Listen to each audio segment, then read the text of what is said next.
Então, nessa ação penal 506-3130-17, depoimento do senhor Pedro da Silva Correia de Oliveira Andrade Neto.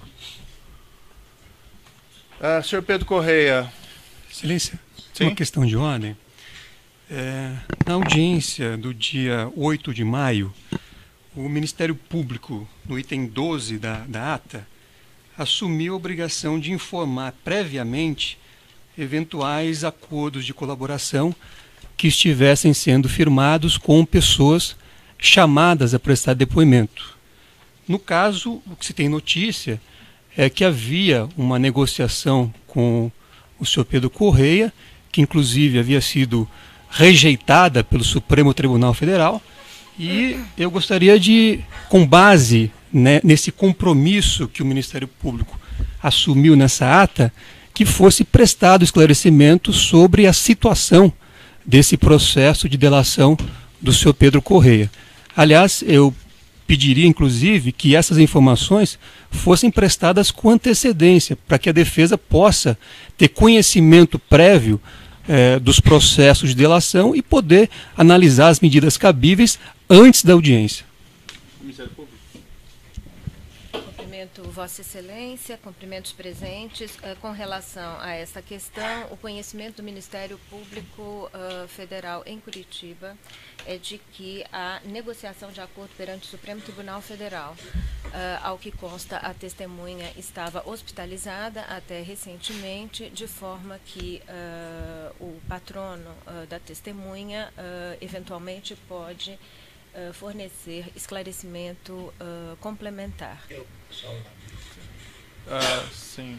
Doutor? Sim. Recentemente houve uma outra audiência, Certo. lá na Justiça Federal de Pernambuco, em que foi colhido um novo compromisso do colaborador e atualmente, segundo as últimas informações da defesa, é que está pendente de homologação no Supremo, já está concluído. Essa é a última informação que chegou ao conhecimento da defesa. Certo. Perfeito, então fica esclarecido. Então, Excelência, diante dessas informações prestadas, com o devido respeito, o que se verifica é, mais uma vez, uma pessoa que está com um processo de delação em andamento, ainda não homologado, portanto, com contatos permanentes com o Ministério Público, e a defesa, por outro lado, não tem acesso a esses elementos para poder também saber, enfim, as condições, as propostas feitas, o que data vênia acaba por prejudicar sobremaneira o trabalho da defesa. Então, diante desse cenário, eu pediria a Vossa Excelência a suspensão da oitiva do senhor Pedro Correia e que fosse determinado ao Ministério Público para trazer aos autos todos esses elementos já documentados em relação a esse processo de delação, nos termos da súmula 14 do Supremo Tribunal Federal, para que a defesa possa ter acesso e, com isso, exercer com toda amplitude o direito de defesa. Certo. Considerando... Oi. A defesa de Antônio Palocci Brasilar Fontinha que adere ao pedido formulado pela defesa de Luiz Inácio Lula da Silva. Certo. Em verdade, se está submetido ao Supremo Tribunal Federal, só é possível que isso seja publicizado após a homologação do Supremo Tribunal Federal. Então não há como aí atender, juntar esses elementos antes desse momento processual específico, de forma que fica inviabilizado esse pleito da defesa. Quanto à suspensão, não existe aí previsão legal para suspensão por uma pendência de um acordo de homologação. Então nós vamos prosseguir no depoimento. Aliás, o senhor Pedro da Silva já prestou um depoimento na outra ação penal e acredito que seja esses os termos em relação aos quais deve se manifestar. Oi. Eu ponderaria a Vossa Excelência que informasse aos advogados, nossos colegas adversos, que o Dr. Pedro Correia acaba de sair de uma cirurgia na coluna, tem pressão arterial elevada e há necessidade de que essa audiência se conduza da melhor forma possível, com respeito, para que não se repita o que aconteceu na audiência anterior. Essa ponderação que faria a Vossa Excelência. Perfeito, doutor. Eu acho que ficou entendido, o juiz vai tomar as medidas possíveis nesse sentido. Então vamos começar. Então nessa ação penal 506.31.30.17, depoimento do senhor Pedro da Silva Correia de Oliveira Andrade Neto. Senhor Pedro Vou Correia. contraditar, Vossa Excelência. Oi? Vou contraditar a testemunha. Certo.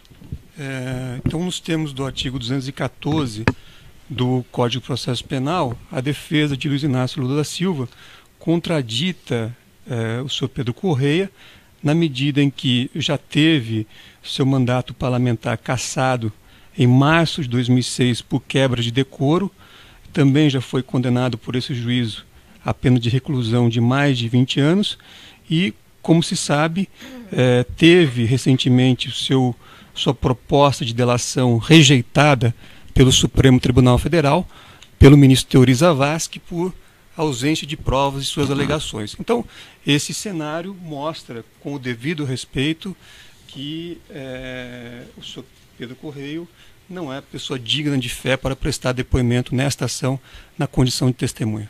Certo. Ficar registrada a contradita, como dispõe o Código de Processo Penal, é tomado sempre o compromisso independentemente da contradita, fora nas causas ali legais especificadas. E as razões ali apontadas não são nenhuma das causas legais que impedem o compromisso. Então vou tomar o compromisso do senhor Pedro, para o senhor depor como testemunha, dizendo apenas a verdade, certo? O senhor está então como testemunha. Na condição de testemunha, o senhor tem um compromisso com a justiça em dizer a verdade e responder as perguntas que lhe forem feitas, certo? Certo. Eu vou advertir o senhor que se o senhor faltar com a verdade, o senhor fica sujeito a um processo criminal, certo? Certo. Eu não acompanho esse processo do senhor, desse acordo de colaboração que estaria em vistas lá no Supremo Tribunal Federal, mas eu vou dizer ao senhor, já que o senhor está com essa intenção, que no interesse da justiça é apenas alcançar aqui a verdade dos fatos, nada devendo ser exagerado e nada devendo ser excluído. Perfeito? Perfeito, doutor. Senhor Pedro, eu estou convencionado aqui nesse processo que nós aproveitaríamos os depoimentos prestados anteriormente por algumas testemunhas, e consta aqui que o senhor prestou já um depoimento perante esse mesmo juízo, isso numa audiência em 23 de novembro do ano passado, em uma ação penal que também tinha por acusado, entre outras pessoas, o senhor ex-presidente. O senhor se recorda daquele depoimento? Do presidente Lula? Isso. Me recordo. Me recordo, sim. Perfeito. Daquele depoimento que o senhor prestou, o senhor teria alguma coisa que o senhor gostaria de retificar? Alguma coisa que o senhor falou ali que não corresponderia à verdade, pelo que o senhor sabe? Ou alguma coisa que o senhor não tenha dito, eventualmente, que seria relevante?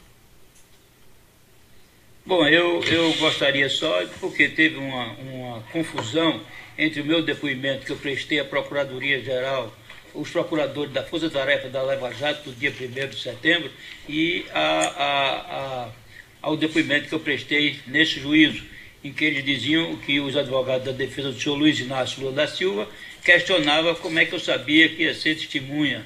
E eu disse claramente que eu não tinha conhecimento de que quando o senhor fazia alguém réu, a não ser o que via no noticiário. E muitas vezes a gente sabe que o noticiário não expressa a verdade. Alguns jornais dizem uma coisa, outros dizem outra, mas era o que eu tinha conhecimento. E como eu sou médico, não sou advogado, eu sempre achei, desde quando eu fui capa da Veja, dizendo que eu era o primeiro político a falar sobre os assuntos do ex-presidente Lula, que inclusive a fazenda que era do meu pai foi invadida pelo Movimento Sem Terra, eu fiquei consciente de que seria testemunha em todos os processos contra o ex-presidente Lula. E eu gostaria apenas de retificar, porque eu vi na televisão a parte da audiência do ex-presidente Lula, quando ele disse que não fazia nenhuma reunião comigo, até contou uma história do ex-governador Eduardo Campos, em que eu tinha dito que isso realmente aconteceu. Eu conversei isso com o Eduardo Campos, quando eu disse a ele que, quando meu pai era deputado, tinha um chefe político dele do interior que dizia que naquela época não se falava em óculos escuros, era óculos Ray-Ban, que óculos Ray-Ban à noite, sapato branco e oposição era bonito nos outros. Isso Eduardo Campos me contou, que contou isso ao presidente, ele achou isso muito engraçado. Mas eu quero dizer, excelência, que eu tenho aqui fotografias da reunião do Conselho Político do presidente, de despacho na sala do Conselho com o ex-ministro Zé Disseu, está aqui Pedro Corrêa, Zé Disseu, Roberto Jefferson, está aqui Aldo Rebelo, Palocci, Lula, Zé Disseu, Roberto Jefferson, Pedro Corrêa, Roberto Freire. Aqui junto, numa outra reunião, está aqui Valdemar Costa Neto, todos que eram presidente do partido, Pena, que era do Partido Verde, Dr. Arraes, que era do PSB, Genuíno, do PT, Palocci, que era ministro da Fazenda, Aldo Rebelo, que era o ministro da Coordenação Política e Assuntos Institucionais, o presidente Lula, o ex-ministro Zé Disseu, o deputado Roberto Jefferson, eu, o presidente do PCdoB, o deputado Roberto Freire, que era presidente do PCdoB. E aqui, no Palácio do Planalto também, uma reunião com o presidente Lula e a bancada federal do meu partido, os deputados e senadores, onde está presente eu, o ministro Zé Disseu, o presidente Lula e o deputado Pedro Henrique. Perfeito. Eu gostaria, inclusive, de anexar depois essas fotografias para mostrar no processo de que eu não era um desconhecido do presidente Lula, como ele afirmou que não tinha nenhuma relação comigo. Eu vivia no Palácio do Governo, no Palácio do Planalto, porque eu era presidente do partido e, consequentemente, participava pelo menos 2 vezes por mês das reuniões do Conselho Político. Perfeito. Apesar dessas observações que o senhor fez em relação àquele seu depoimento anterior, o senhor ratifica aquele depoimento ou tem alguma coisa que o senhor gostaria de alterar? Ratifico. Certo. Ratifico. Eu vou passar a palavra agora, então, ao Ministério Público. Excelência, pela ordem, o senhor Pedro Corrêa acabou de fazer referência a um depoimento que ele prestou ao Ministério Público que não é do conhecimento da defesa do ex-presidente Lula. Então, essa informação, ao meu ver, somente reforça aquela questão de ordem que eu apresentei no início da audiência, de que a defesa não pode ficar alijada de atos que o Ministério Público está praticando com a pessoa que é chamada a depor como testemunha. Então isso acaba ferindo, só um minutinho, doutora, isso fere, evidentemente, o princípio da paridade de armas, na medida em que esta defesa desconhece os elementos que estão sendo afirmados pela testemunha aqui hoje e que são do conhecimento do Ministério Público. O que é, doutor? Doutor, a referência não, só um pouquinho, feita... só um pouquinho, senhor Pedro. A referência, pelo que se compreende da fala da testemunha, é que ela se refere ao depoimento tomado em setembro de 2016, juntado aos autos desta ação penal como um dos anexos que acompanharam a exordial acusatória. Sim. Certo, então a pergunta... É o anexo 35. É o anexo 35, não é isso, doutora? Neste processo é um outro anexo, cujo número agora não tenho aqui, mas que está efetivamente referido amplamente na exordial acusatória. Perfeito. Então, feito o esclarecimento, perguntas? Tendo o senhor ratificado... Seria só uma questão... mas é uma questão relevante. Acho que eu tenho o direito de fazer levantar essa questão. O Ministério Público claramente selecionou peças de um processo de delação... Aí o doutor faz a reclamação no processo, no momento apropriado das alegações finais ou questionando a nulidade. Aqui nós estamos para ouvir a testemunha, não o doutor. Sim, mas a defesa tem a palavra também nas audiências. Eu lembro a Vossa Excelência que o Estatuto da OAB, no seu artigo 7º, inciso 10, permite ao advogado que levante as questões de ordem. O doutor Isso já é lei. levantou a questão de ordem e já foi indeferido, nós estamos prosseguindo. Está indeferido sua questão de ordem. Pode fazer as perguntas, doutor? Senhor Pedro Corrêa, tendo o senhor ratificado integralmente seu depoimento prestado na ação penal referida pelo douto juízo, eu faço apenas breves questionamentos ao senhor. O senhor relatou que o Partido Progressista negociou, junto ao governo Lula, a nomeação de Paulo Roberto Costa para a diretoria de abastecimento da Petrobras. O senhor confirma? Confirmo. E que, nomeado, ele passou a arrecadar propina junto às empreiteiras que atuavam na Petrobras? O senhor confirma? Confirmo. O senhor disse que no não... No princípio de 2005 e 2006... Pois não. No princípio de 2005 e 2006 tinham poucas obras. Então só tinha praticamente a Repar, que era a reforma da refinaria do Paraná, e mais a Replan. Depois, a partir de 2006, 2007, começaram a construção da refinaria, a Reneste, a todas as outras obras grandes, a Compesa, essa coisa, então os contratos foram maiores. E o senhor disse que não mantinha contato com as empreiteiras, que esse contato era feito por José Janene e por Alberto Youssef? Confirmo. É verdade. Nós tínhamos um acordo de nenhum parlamentar procurar os empresários. Quando nós fizemos a reunião da bancada, que escolhemos então os operadores, nós acertamos que só a Janene procuraria os empresários para evitar de que o empresário ficasse sendo procurado por vários parlamentares e depois então ficasse dando desculpa, dizendo que acertou com fulano, acertou com cicrano. E entre essas empresas... Só um interlocutor... Pode prosseguir. Só um interlocutor é quem fazia esse trabalho, que era o deputado Janene, e quando ele adoeceu, ficou sendo então o senhor Alberto Youssef. E nesses contatos com as empreiteiras, eu pergunto ao senhor, a Odebrecht era uma dessas empreiteiras? Era sim.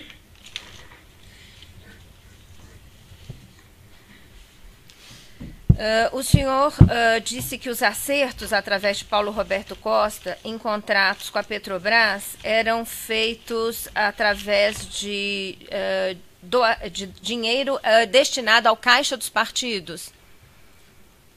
Ao caixa do partido. Quando as doações eram oficiais, ia para o caixa 1. E quando as doações eram não oficiais, era um caixa 2 que não era do controle, do conhecimento do partido, mas que era feito então em espécie, por ordem de pagamento, e que era então um controle que nós tínhamos sem que o partido tomasse conhecimento. Era um caixa 2 que só os parlamentares tinham conhecimento disso. E a Odebrecht efetuou essas doações, esse pagamento de propina travestido de doações para o Partido Progressista? Isso eu não me recordo bem, mas acho que deve ter, sim, recursos de doações eleitorais e também recursos em espécie, ou feito através das empresas do senhor Alberto Youssef, que transformava isso em espécie e mandava então, depois de separar as despesas operacionais, a despesa o que era para o Paulo Roberto e o que era para os operadores, mandava então o restante para o partido. Só uma questão de ordem. Só uma questão de ordem, Excelência. Eu pediria a Vossa Excelência que advertisse a testemunha que não cabe a ele dar aqui impressões. O artigo 212 do Código de Processo Penal é expresso nesse sentido. Então, se Vossa Excelência puder orientar e alertar a testemunha a respeito do 212, eu agradeceria a Vossa Excelência. Não vi nenhuma impressão, fica indeferida a questão, pode prosseguir nas perguntas. O senhor sabe dizer se houve pagamento de propina nos contratos da Repar e da Renest ao Partido Progressista? Sim, eram feitos, esses contratos tinham recursos que vinham para o partido, e o senhor, tanto da Renest como da Repar. E o senhor sabe dizer com que empresários da Odebrecht José Janene estabelecia contato? Não.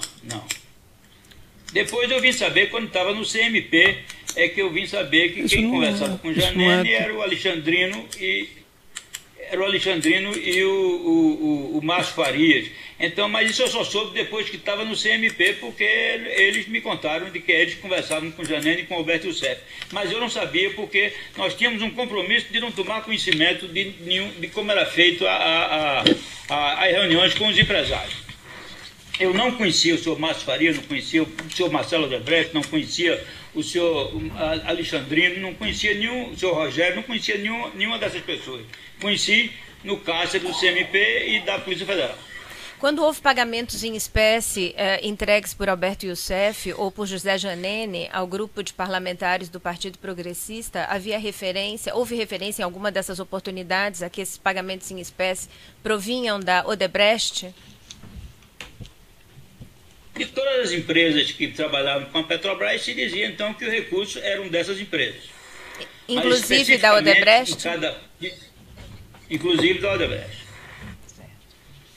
Sem mais perguntas, Excelência. Parceiro de acusação, tem perguntas? Muito obrigado, doutor. Os defensores têm perguntas? Sim, eu, pela defesa de Luiz Inácio Lula da Silva, Senhor Pedro Correia, bom dia.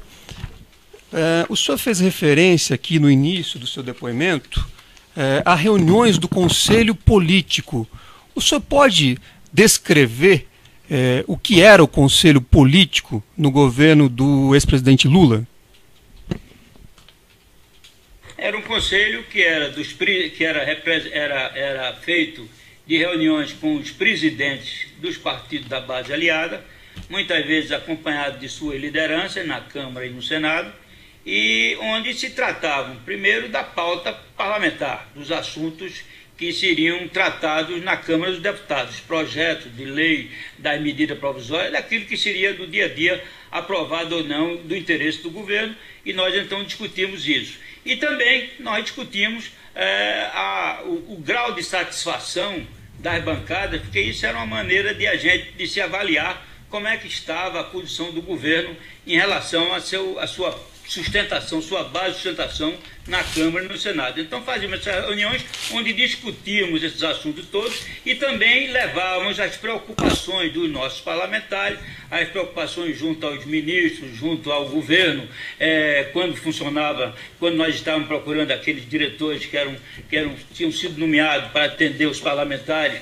do ponto de vista financeiro ou do ponto de vista político, para levar as obras, para levar os recursos federais para os seus municípios, para os seus estados. Então nós discutimos isso, e então o presidente, normalmente, depois da reunião do Conselho Político, ele fazia um despacho com cada um desses presidentes, e aí nós levávamos as queixas e ele chamava o ministro da DCE, ou o ministro da área, era o ministro, sobretudo o ministro da DCE, o ministro Aldo Rebelo, depois quando ele chegou para ser da coordenação política e assuntos institucionais, e então ele fazia, ele cobrava para que os partidos pudessem ser atendidos e que ele pudesse ter uma base de sustentação tranquila no Congresso Nacional.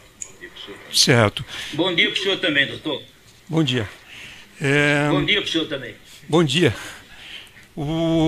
Essas reuniões do Conselho Político eram reuniões, enfim, que as pessoas tinham conhecimento, a imprensa acompanhava a época, ou eram reuniões que não eram do conhecimento de ninguém? Não, conhecimento de todo o país. Os principais jornais noticiavam sempre, porque eram reuniões onde estavam presentes as lideranças mais importantes do Congresso Nacional. Correto. Com a liderança política do governo, sobretudo os ministros que tinham ligações com o governo, e muitas vezes nos assuntos setoriais que seriam discutidos, a aprovação de uma medida provisória, a aprovação de um projeto de lei, e então o ministro cuja pasta estava sendo discutido aquele assunto e que ele tinha interesse na aprovação desse processo. E então ele ia lá, explicava, mostrava como é que podia ser feito, o que é que ele podia conceder, o que é que não podia conceder, para que a gente pudesse fazer uma negociação e pudesse então chegar a bom termo quando da votação desses projetos, dessa medida provisória ou os projetos de emenda constitucional, o que fosse, para que a gente pudesse então alimentar a nossa base, tirar as dúvidas dos parlamentares e fazer então uma votação tranquila. Correto. Durante aqui as suas respostas à doutora Procuradora da República, o senhor fez a afirmação de que havia um compromisso de não tomar conhecimento de como eram feitas as reuniões com as empresas e empresários. É isso que o senhor disse, correto? É verdade. Só o deputado José Janene e o senhor Alberto Youssef, esses operadores que tinham sido escolhidos como os operadores da bancada, eles é que tinham contato com os empresários para que ficasse tudo sobre uma pessoa somente, e essa pessoa depois então traria os esclarecimentos para o restante da bancada. Correto. Mas o senhor então não participava dessas reuniões? Dessas reuniões com o empresário, não. Correto. Eu queria também agora voltar um pouco à informação que o senhor deu com relação àquele depoimento no Ministério Público, que o senhor teria sido alertado sobre indagações feitas pela defesa do ex-presidente Lula em audiência. O senhor pode explicar melhor o que aconteceu exatamente, em que contexto isso ocorreu? Não, acho que foi Vossa Senhoria que na audiência em que eu estava, disse como é que eu saberia que seria testemunha de um processo que foi denunciado o ex-presidente Lula no dia 14 e eu tinha prestado um depoimento no dia 1º.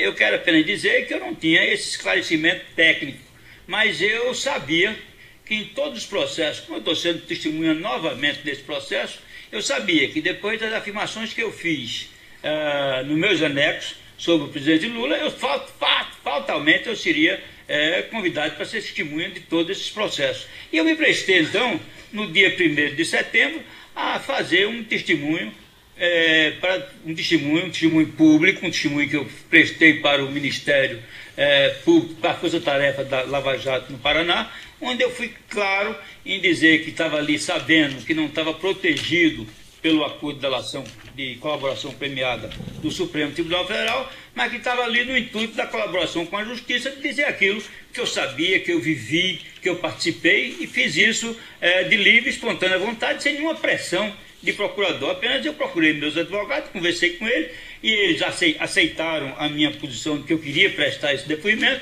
procuraram o Ministério Público, e então foi feita a audiência, e eu fiz aquela audiência dia 1º de setembro e confirmei todos os fatos e confirmo e ratifico o que disse naquela reunião, naquela audiência.